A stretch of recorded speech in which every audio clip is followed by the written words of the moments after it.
Welcome back to HUMN. Today we're going to be looking at shoulder to overhead movements. So today we are going to be having a look at the shoulder to overhead. We're going to be looking at the different movement patterns you can use to get the barbell from that front rack position all the way to that locked out overhead position. Al is going to be demonstrating today, round of applause. And we're going to start with the strict press. So before we get into the strict press, we're going to have a look at the setup position. The setup position is going to be the same for all three of the movements that we're going to walk you through today. Al is going to be demonstrating. So if you can get into your front rack position, that's what it's often referred to. He's going to have his feet just underneath his hips. The barbell is going to sit in his front rack. His hands are going to be either side of his shoulders. His elbows, and this is a really important point, are going to sit just in front of the barbell. They don't need to be really, really high. They just need to be sitting in front of that barbell position. In this position, you want to make sure you're keeping your core nice and tight, and you're good to go. We are going to have a look at the movement pattern of a strict press. This is an opportunity to just use your upper body strength, not just use it, but help build that upper body strength. So Al is going to get into that front rack position. From here, he's going to do his best double chin impression, pulling his chin back, and he's going to drive the barbell up, lock out, so bring his head through, and make sure the weight is stacked from his wrist, over his shoulder, and over his hips. This way, when he's got a nice tight core, he's not going to be overextending his back, and he's going to be in a lovely, strong overhead position. Great, so I'm effectively just pressing this barbell from my shoulder to overhead using just my upper body. If I'm struggling with that, are there any other ways I can use this pressing movement? Good question, absolutely. So if you struggle with a barbell, you can always use dumbbells, kettlebells, anything that allows you to travel through that range of motion from that shoulder to the overhead. So we've just worked this bar from shoulder to overhead. It's been strict, it's been tougher. I want a little bit more weight. I want to be a bit more dynamic. What can you give me? Well, next up, we're going to have a look at the push press. We're going to introduce our legs, so it's going to make the movement slightly easier on our upper body. That is a little bit of technique that we're going to have a look at that is different from the strict press that we've just done. It is exactly the same setup position. The only difference is you're going to have your elbows a touch higher in the front rack position, and we are finally going to introduce our legs. This is hopefully going to make the movement feel a little bit easier, but also allow you to lift a little bit more weight. To get into the correct position, we need to get into a dip. So to do so, we're going to imagine we've got our back against the wall.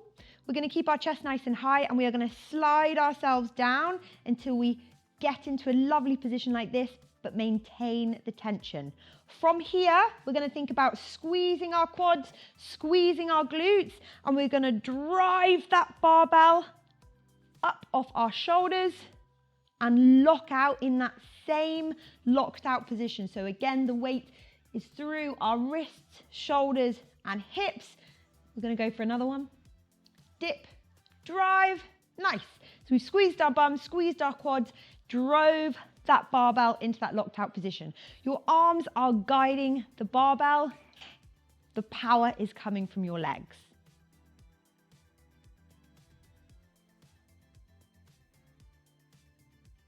So how did you find that? I can feel that tension. If I stay upright here, I can feel that tension. Whereas if I dip forwards, I feel like I could just keep going down, which is obviously not quite what we want. So this dip, the vertical dip, I really feel like I've got power to put into that bar. Nice. Like Al said, we really want to avoid coming down into that squat. Focus on keeping your chest nice and high, dipping down, keeping that tension so you're in a nice solid position to then drive the barbell up overhead.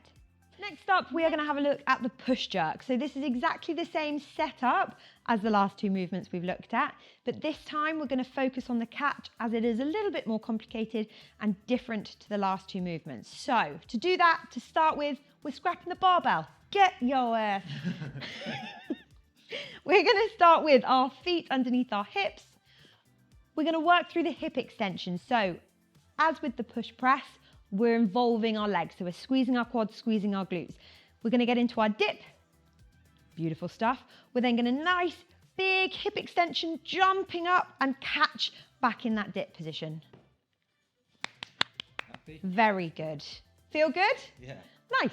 So now we're going to introduce our arms, popping them onto our shoulders. Beautiful. As we work through that hip extension, we're going to press our arms overhead, keep them locked out overhead as we catch in that second dip.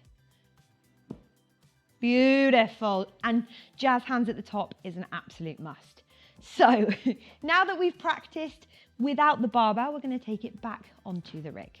Al is back with his beloved barbell, his elbows a little bit higher than the strict press in that nice setup position. We're going to work through exactly the same motion. So that initial dip, drive as the barbell comes past his eyes. He's going to press his hands out, catching that second dip. Most importantly, he stands it up, comes to full extension through his hips before he starts bringing the barbell back down. So a couple of those nice and quickly.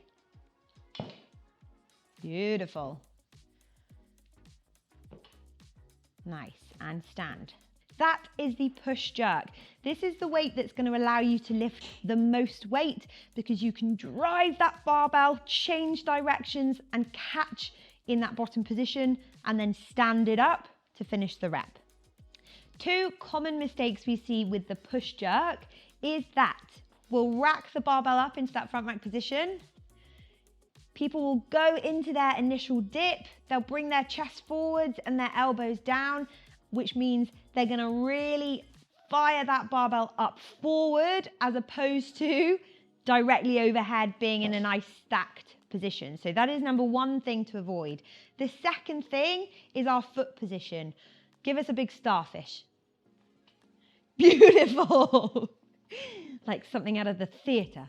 So what we want to try and avoid is jumping our feet out too wide. If anything, we'll start with our feet underneath our hips, drive the barbell up and keep them just to about outside shoulder width before we stand. The reason for this, we want to stay as stable as we can in this position. We want to make sure we're definitely catching it in a second dip to then drive overhead.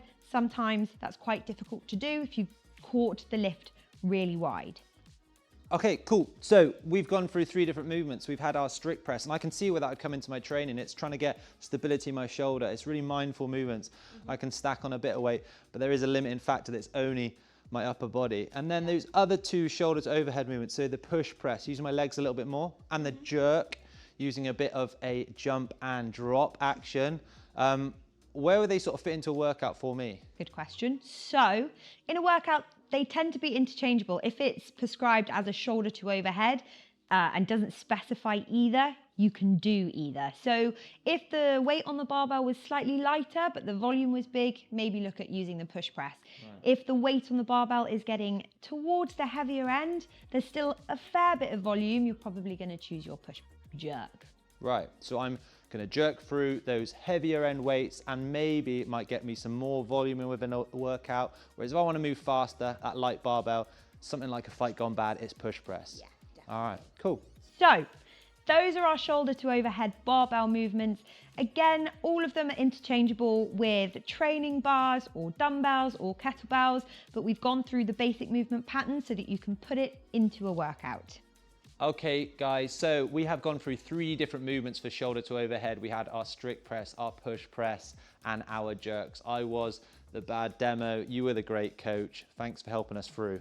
You're welcome. If you have liked the video today, if you want to support our channel, please do give us a subscribe, like the video, leave a comment with what you want to see next, and we will be back with more.